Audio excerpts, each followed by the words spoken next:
No 6º dia da invasão da reitoria da Universidade de Brasília, o pagamento dos salários virou preocupação para os funcionários. Os servidores cercaram o prédio da reitoria num protesto contra a ocupação. Os funcionários estão preocupados com o possível atraso nos salários, por causa da paralisação dos serviços administrativos. Os estudantes fizeram barreiras para evitar o acesso dos funcionários. Em assembleia, eles decidiram manter a ocupação. O movimento ganhou mais força depois que o Ministério Público Federal denunciou o reitor por improbidade administrativa.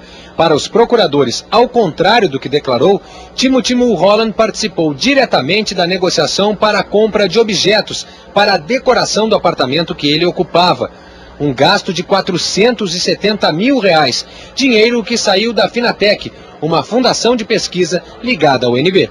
No depoimento ao Ministério Público, a coordenadora editorial da Universidade de Brasília, Lorena Costa, disse que o reitor teve reuniões com a arquiteta que fez o projeto de decoração do apartamento. Um projeto com quarto para filho, quarto para filha, um projeto que nada tem a ver de institucional e muito de pessoal. Hoje o ministro da Justiça explicou por que a Polícia Federal ainda não cumpriu o mandado de reintegração de posse do prédio da universidade, determinado pela Justiça na sexta-feira passada. Qualquer tipo de violência que haja contra os estudantes, mesmo numa situação como essa de ocupação, ela é ruim para a Polícia Federal, é ruim para os estudantes, é ruim para a universidade, é ruim para o Poder Judiciário. Então nós estamos apostando cada vez mais no diálogo, na persuasão, para que a gente possa resolver aquilo lá de maneira pacífica. O presidente do Supremo Tribunal Federal, o ministro Gilmar Mendes, criticou o repasse de dinheiro público aos movimentos de sem terra. Vamos voltar a Brasília agora com a repórter Sônia Campos e saber, Sônia, qual foi a posição do presidente do Supremo Tribunal Federal diante desse assunto?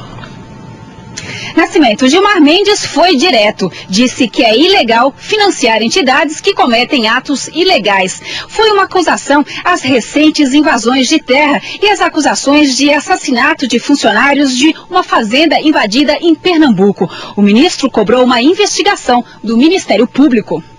Agora é preciso que a Justiça dê a resposta adequada, que o Ministério Público tome as providências, inclusive para verificar se não está havendo financiamento ilícito a essas instituições. Desde domingo, 20 fazendas foram invadidas na região do Pontal do Paranapanema, no oeste de São Paulo. São 2.000 famílias de várias associações de sem terra. Em Pernambuco, integrantes do MST continuam acampados em São Joaquim do Monte, onde 4 seguranças de uma fazenda foram mortos no final de semana. A direção do MST reconhece que os disparos foram feitos pelos invasores, mas alega legítima defesa. Pelos cálculos da ONG Contas Abertas, que acompanha os gastos da União, nos últimos 3 anos, o governo repassou pelo menos 13 milhões de reais a 4 organizações ligadas à questão agrária. Mas é difícil controlar os gastos de todos esses movimentos, já que muitos deles não existem oficialmente. Não possuem um CNPJ, por exemplo. O dinheiro público que ministros gastaram com o cartão de crédito do governo em restaurantes, aluguel de carro e compras em free shops terá que ser explicado ao Tribunal de Contas da União. A principal suspeita do TCU é sobre saques em dinheiro de 45 milhões de reais. Para os ministros do Tribunal de Contas da União, chegou a hora de se fazer uma investigação detalhada do uso dos cartões corporativos. Auditorias feitas pelo próprio TCU em 2004 e 2005 já apontavam irregularidades. E de lá para cá, o uso do cartão aumentou muito. Em 2004, foram pouco mais de 14 milhões de reais. No ano seguinte, 21 milhões e 700 mil. Em 2006, 33 milhões. E no ano passado, superou 75 milhões de reais.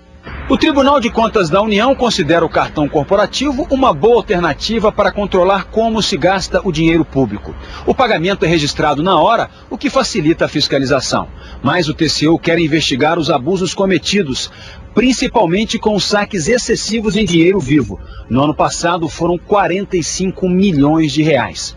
Uma prática condenada desde 2005 no relatório do ministro do TCU, o Biratã Aguiar, que também critica o uso do cartão corporativo para pagamento de despesas pessoais.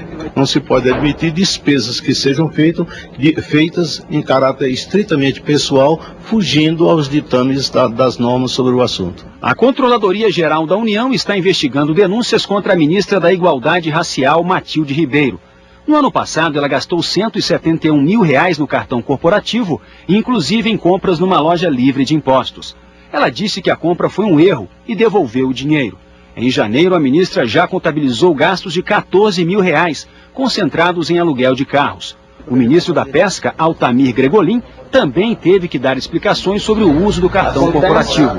Chamou atenção às 7 viagens feitas no ano passado a Chapecó, Santa Catarina, cidade onde mora uma filha dele. Todos os gastos em Chapecó com cartão corporativo foram em agendas oficiais. Todos.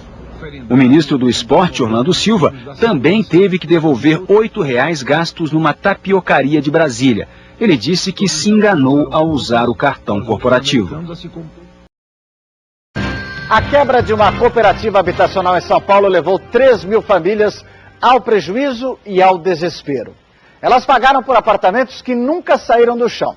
Agora, o Ministério Público investiga a denúncia de que o dinheiro dessas vítimas foi desviado para os cofres do Partido dos Trabalhadores. Mas assim, né? As minhas filhas, por eu estar aqui brincando, tem aqui do lado, tem um playground aqui. Uma oportunidade única era a ideia desse motoboy ao ingressar na Bancop, cooperativa criada em 96 pelo então presidente do Sindicato dos Bancários de São Paulo, Ricardo Bezoini. Raimundo comprou o sonho de um apartamento por R$29 mil em suaves prestações. Até agora já pagou mais de R$70 mil e ainda deve 16 mil. No lugar do apartamento que deveria ter sido entregue em 2006, apenas um terreno vazio. Eu moro no fundo da casa da minha sogra. Assim como Raimundo, outras 3 mil famílias que ingressaram na Bancop aguardam os apartamentos. Mas vários projetos se resumem a terrenos vazios ou esqueletos de prédios inacabados. A Bancop pegou mais de R$100 milhões de 15 mil famílias e simplesmente quebrou.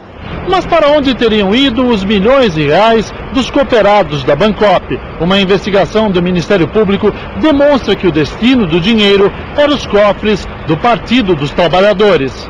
Este empreiteiro, que prefere não se identificar, afirma que sempre emitiu notas fiscais frias como estas a pedido da Bancop. Segundo ele, o serviço nunca foi prestado e o dinheiro dos cooperados era sacado na boca do caixa e repassado ao PT. Trocava o cheque e depositava na conta do Hélio Malheiro. Ele é irmão do Luiz Malheiro, o presidente da Bancop. Esse promotor de justiça que investiga o sumiço do dinheiro da Bancop não tem dúvida sobre o destino do dinheiro da cooperativa. Nós já temos depoimentos de subempreiteiros que trabalhavam para as empreiteiras que pertenciam a administradores da Bancop, que dizem literalmente que eram obrigados a dar notas frias em valores superiores aos serviços prestados ou à mercadoria entregue, e esse dinheiro desviado seria entregue para caixadores de campanha de pessoas ligadas ao PT aqui em São Paulo. Procurados, o PT e a Bancop não quiseram falar sobre a denúncia.